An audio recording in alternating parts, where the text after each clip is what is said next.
Well, let me go to Robert Gordon first, sir. Mute. Okay. Nope, you're all set now, Robert. Okay, thank you. Nice talk, Gary. Thank you. I missed a bit of it because I was busy trying to find this document. Are you familiar with James King? What was the last name? He took out a patent back in '67 on magnetohydrodynamic propulsion. I was just wondering if you're familiar with it. It has to do with the arrangement of a inductor or several inductors with some capacitors in series. I'm not familiar. And this is one of these areas where I feel like I'm just scratching the surface. I mean, there's tremendous body of work has been done. Very little to show for it in the open world, but I think a tremendous amount of work has been done, and I'm just scratching the surface with this. So I've probably not heard of 90 or 95 or 99% of the researchers in this field, just because there's been such an enormous body of work now. I see. So no, I haven't heard his name before, but I'd love to get the paper. I can send it to you if you want. Sure, yeah, seculine@gmail.com. Could you Thank you. send me an email or? Yeah, actually, you know what? email. I'll paste it in there. Yeah, so it's seculine@gmail.com. I'll paste that into chat. Oh, Tim's got it. Thank you, Tim. Yeah. Let me go to, so Robert, thank you. Let me go to Harold Tavares next. Harold? Thank you. It was a great presentation. And I have two questions. My first question is on the MHD. How much of the thrust contribute the electric field and the magnetic field? How much each contribute to the total net thrust? Do you have any idea from the theory they have studied? Yeah, if your question is Lorentz thrust compared with like the thrust of the ions coming out of the engine, it's probably 10 to 1. With the Lorentz thrust is 10 times larger than what the ion thrust is, just because it's being thrusted by an electric field while it's being ionized. That's the minority of the thrust would be from the Faraday type flow. The majority is the Lorentz. That's making certain assumptions about the B field though, and it scales with the B field. So you have to have B fields that are on the order of a Tesla or 2. Okay. Which are easier to do, by the way, with those very small wall converters, those wall accelerators. It takes a lot less energy because the scale is so much smaller. What takes the big energy are those big cavity MHD devices. Oh, okay. Because you're trying to create a magnetic field across this huge volume instead of across a very narrow skin. Okay, well, thank you. Now, my second question is that 2019, you, Ryken, and Vaddadi wrote a paper on the superconductor magnetic storage device. In figure 1, Yes. you discussed the idea of forward. You remember the paper, the toroid to producing gravity-magnetic Forwards idea, the forward lifter. Exactly. Right. That's a gravity-magnetic device. It works on a different Yes. principle. Yeah, now, using what you discussed, the magneto effect, the MHD, can that translating where you can use it on the toroid, have a mass flow running around and around, being accelerated with the Lorentz force and with MHD accelerated, have a high density now and extremely high speed to produce the same gravity-magnetic forces for propulsion using MHD? Is that applicable at the state that it is right now? Yeah, the way I would restate it, I think I understand your question. The way I'd restate it is, if you've got a fluid that you can ionize, the MHD is orders of magnitude, a million times more effective in terms of propulsion. If you've got nothing at all, just empty space, then you got to use the forward drive, right? You can't manipulate fluids anymore to get any ion thrust. But the fluid So inside MHD is easier to use in the air. The fluid inside the toroid running around, like Forward described in his paper, would that produce the gravito-magnetic force, let's say high magnitude that would allow propulsion? Just by having it As long inside as the it's, as toroid. long as it has mass, that fluid that's in the toroid has to have mass. It's the motion of mass that triggers the gravitomagnetic effect is mass flux. So the paper that I wrote along with William Reichen, who's on this call, that we got published at Marcel Grossman 15, that paper talks about using electron mass. And so the electron mass is the mass flow that we're using to create the gravitomagnetic effect. And if your electrons don't weigh enough, you can accelerate them to relativistic speed, and then they weigh more in the local frame. So now you got heavier electrons, and you get even better effect.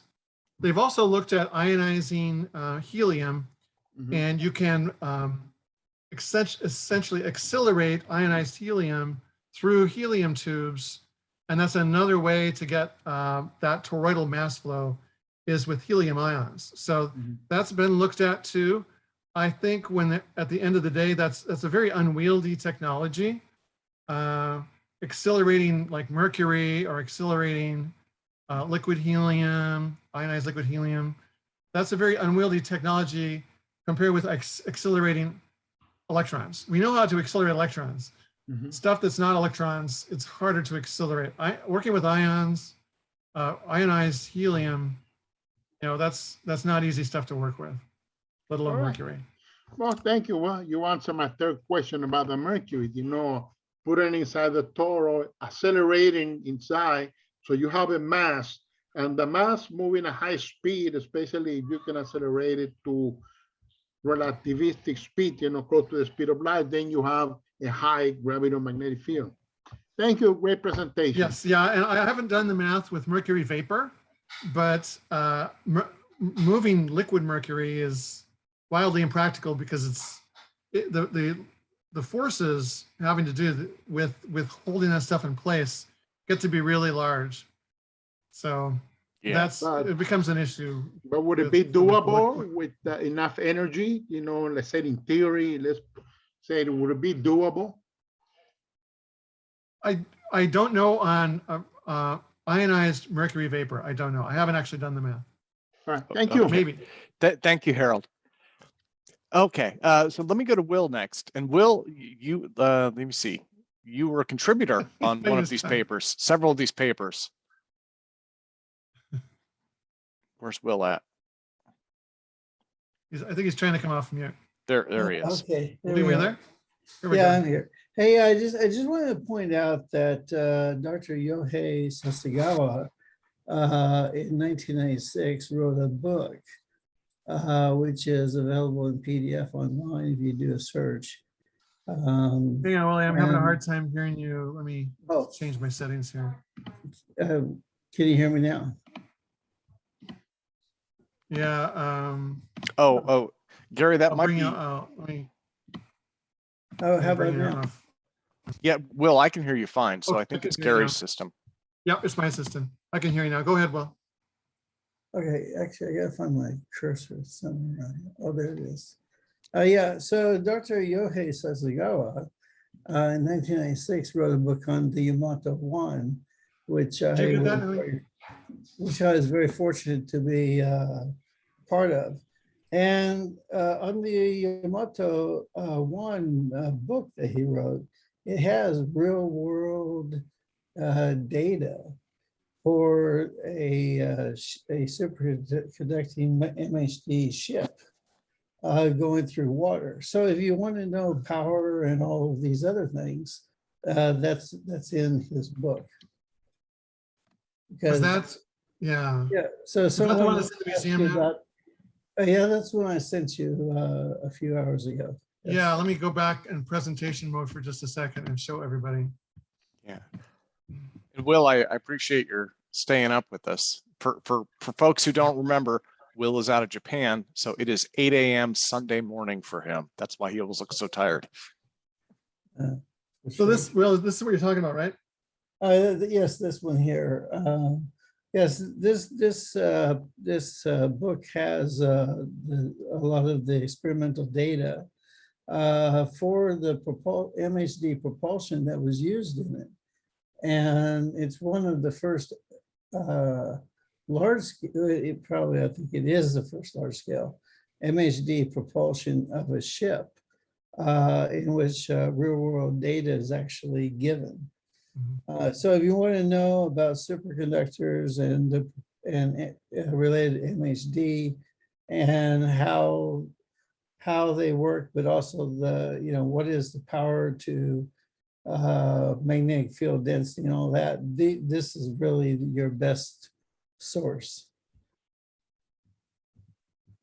So yeah, so I just wanted to add that out there for Gary. Yeah, it's a good point. And because, for instance, the linear accelerator with the alternating field was done first on this ship in a marine setting before it was ever looked at for aerodynamics. Yeah. So, Good point. yeah, that's all I have. So. Okay, well, thank you, Will. Okay, so let me see, who else has questions for Gary? And it looks like we're a little light on questions. We'll probably be done here in probably about 10 minutes, if that's okay, Gary. If you can hang Yeah, with us no, for that's about 10 fine. more minutes. There's Ned. Ned, I go was for it, just happy sir. to give the talk. Hi, Gary, can you hear me? Yes, I can hear you fine. I just wanted to ask really quickly, how does MHD differ from Thomas Townsend's work? Yeah, that Ricky actually Brown's was, work? I got the same question from Cecile, one of my reviewers, because MIT has done a recent ionization aircraft that follows a lot of what Townsend Brown was working on with the lifters.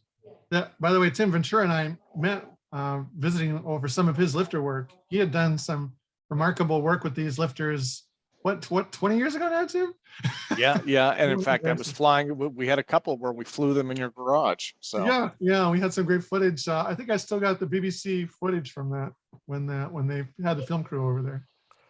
Anyway, it's different because that is pure ion flow. So you're getting thrust from ionized air, and it's the weight of the ionized air giving you that lift. Whereas with the Lorentz force, as I pointed out, it can be 10 or even, depending upon the strength of the B field, 100 times stronger, creating a lens or Lorentz force with ion flow that's going through a magnetic field. So you're leveraging that B field in the Lorentz force that you just don't have with just pure ion flow.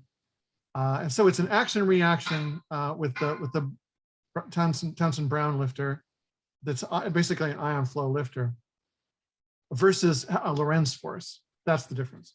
you know, Gary, if I could jump in briefly also. Oops, it looks like somebody. Okay, it looks like Sean is screen. Here, I'll stop his screen sharing for a minute. So one of the things I think also that you get a benefit from is the ability to work with, and I could be wrong about this, but AC currents as opposed to DC currents, right? And so with any kind of ion wind, it's DC, it's a straight or pulsed, it doesn't really matter. But when you're working with Lorentz force, you can basically do ion like polarization. So you don't have to actually have a stream of ions. You can, right. Yeah, you can. What would you call in fact, one of the papers that I presented, those disc lifters. Remember the picture of the disc lifters? They had an experiment where they were running those at 2.4 gigahertz. So that's an uncontrolled spectrum. That's a part of the spectrum that's being used by like microwave ovens and Wi-Fi, and so it's kind of a grab bag spectrum. But they were running them there to see, hey, how could they improve the Lorentz force lift? And they were able to get substantial improvement because, like you say, you don't have to have the DC transport of ions that way. The ions are moving back and forth, and you still have that ion flow, but it's back and forth in the AC sense now. Yeah. And that improves the efficiency of your wall converters quite substantially as that AC flow. And that's a good point. It's a point I forgot to bring out during the main talk. Let me go to Jeremy Reese. There we go. Now I'm Hi, Jeremy. unmuted. Hey Gary, I had a question about the power requirements for an MHD craft versus our current battery technology. Yeah. I ran some numbers. This is one of the questions I got from my aerodynamics reviewer. I ran some numbers for her, and it looked like it wasn't quite as efficient as as electric fans. Where we're at right now, if I looked at just a cavity MHD device and I scaled my cavity MHD to the exact same size as my lifter. However, those wall converters, as I pointed out, are quite substantially higher efficiency than the cavity MHD engines. So because I'm almost getting there with the cavity engines, I feel like if I ran the numbers for those wall converters and did that that biconvex aerodyne shape, it would be a much more difficult problem geometrically to work out. But I think it'd be worth it to look at because I think my guess is it's substantially more efficient. We're already plowing through like 100 or 200 amps of current at 400 volts when we're running one of our engines. So it just doesn't get much worse in terms of efficiency right now for one of our lifters. And to get the same amount of thrust with just the cavity MHD is about the same, but not quite as good. And the weight is not quite as good if you look at the old weights, not the old superconducting wires, not the William Reichen wires. So I really need to rerun the numbers with more modern superconducting nanowires, number one, and number two, with those wall converters that are going to be more efficient. And I just haven't done that. Yeah. Thank you, My Gary. sense is there's something there. It's worth looking at. And that wall converter, is that how do you spell that? Wall, like a wall. Yeah. And Wall. it's skin effect. Yeah. So it's creating, it's doing the Lorentz force, but on a very thin level, just around the skin. And that thin level Lorentz force then helps that force existing along all the edges of the skin helps leverage the force because that's forcing more air. That Lorentz force is actually pushing more air than you would get normally just out of the Lorentz force itself. So it's a magnifier. It's sort of a force magnifier. Nice. And you said it's still not as efficient as those electric fans? I haven't looked at the skin version of it, the wall version, or the linear accelerator version of it. I suspect it's probably more efficient than the fans. The fans, we're getting pretty good efficiency on those motors. We're getting like 90% efficiency on those motors. But where we lose efficiency is on the actual propeller, because the propeller is only scooping so much air, and you have to scoop a lot of air, even at standard temperatures and pressures, to get 400 pounds of thrust out. And you need 400 pounds of thrust. If your vehicle weighs 4,000 pounds, you're going to need 12 lifters to get off the ground, which is where we're at right now. So that's a lot of energy use. And we could be leveraging it potentially more efficiently with an MHD lifter than with these fans. Sure. Awesome. Well, let me go back to Will again. And let me see, I just talked to Mark in chat. He asked me, he said it might be about five minutes after the top of the hour, if that's okay. But Will, go for it, sir. Okay, well, I don't think I have 5 minutes of anything. One thing I wanted to point out is for Gary is that, you do remember that NASA did test the lifter in a vacuum and it didn't work. So it's obviously an ionic propulsion method. MHD will not work in a vacuum either. Absolutely not. Because you're dependent upon ions, and there's no ions in a vacuum. There's nothing to ionize. Yeah, and the other thing I wanted to point out, well, yeah, because once you get up there, it's actually an MHD rocket engine. So, however, the other thing I wanted to point out was that in Dr. Myrabo's concept, there are two levels of gigahertz in their propulsion mechanisms. One's a high gigahertz, one's a low gigahertz. Okay. So as for their, I think the high gigahertz is for rarefied atmosphere. So you get up a little bit further into the ionosphere. Yeah, maybe. Yeah. Maybe. So I just want to point that out as well. So. Yeah, I mean, up until this morning at 6 a.m., I knew nothing about his work. So I need to look into it a little more clearly. But I appreciate you connecting me with it. I can help you out on that. Yeah, Yeah, well, yeah. There we you go. know, and Or I just introduce you to Maribel, so. Oh, just me. Yeah, let's have us for coffee. Yeah. actually, let me go to Ned. Ned, you were asking about MHD. What if it was encased in a resonant cavity? Let me see. I'm not sure because he doesn't have his hand raised. Oh, there we go. Yeah, I'm sorry. I have a Oh, that's okay. family dinner as well while I'm trying to do this. No, I was really curious. You said that MHD wouldn't work in space, and because you wouldn't have any ions. And I find space is actually really conducive to helping with the superconductors due to the low temperature. But I was just curious if you were actually to encase the ions, such as whatever the gas is or anything, in a resonant cavity. And I think there was a patent with Cesar Pais, who tried to propose something similar to that was published, actually. Yeah. I seem to remember that. And I was curious to know what you thought about that. I haven't thought about it. I haven't, but that's an interesting idea because you would think you'd still get a Lorentz force out of it as long as you got the ion flow, and the ion flow might be like around a loop, and the B field's radial through the loop, then you should get a force, Lorentz force right out of the back, right? I don't see a reason why the cross product would suddenly not work just because outside of that device happens to be a vacuum. Okay. Right. No, fantastic idea. You said someone had a patent on it. Could you put that in chat, or do you remember? Yes. Yeah. Well, actually, I have it on my wall, but yeah, I'll put it in. Cool. Yeah, thank you. Yeah, I mean, there are a lot of, and then one of the things I wondered about too, when you mentioned space a few minutes ago, is like when you get up into the upper atmosphere, it behaves differently, right? I mean, the air behaves differently. I mean, like you get a heck of a lot more ionization glow, so Yeah. so that'd be part of it. But then I thought, well, I wonder if the dynamics might change and improve propulsion, even though the air is thinner.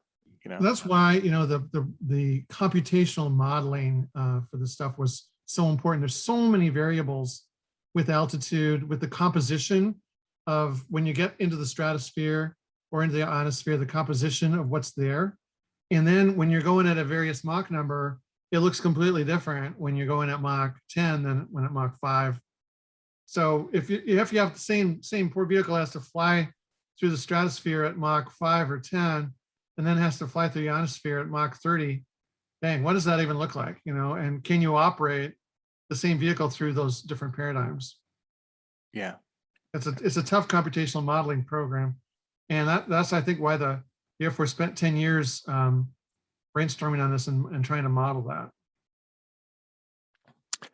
Okay, well, I think we're just about set for now. Oh, let me see. Did Will have another question? Will, go for it, sir.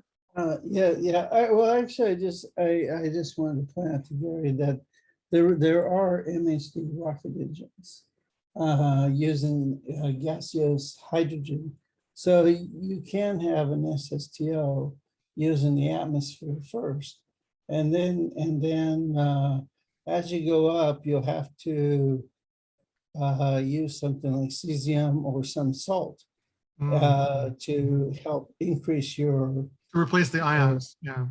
Exactly, to replace the ions. And then as you get into space, you could add hydrogen for, to insert yourself into orbit and to move around. So that's the beauty of the MHD drive, is that, if you get that to work, then it can actually work in any environment. And in fact, that's why the Japanese made the ship, was because the salt is already in the sea. So you didn't have to add that. You don't have to add it because right there for you. You can ionize it immediately or without adding anything. Exactly. So works great in salt water. If your Tic Tac is using this method or some aspect of it, then obviously it's going to go quite quickly through the ocean. So for sure. Yeah. Potentially. Yeah. Well, so again, I think that just about wraps this one up. So let me do this. Gary, I want to say thank you, and I want everyone to give you a giant hand once again. Thank you for walking us through the MHD. That's tremendous material.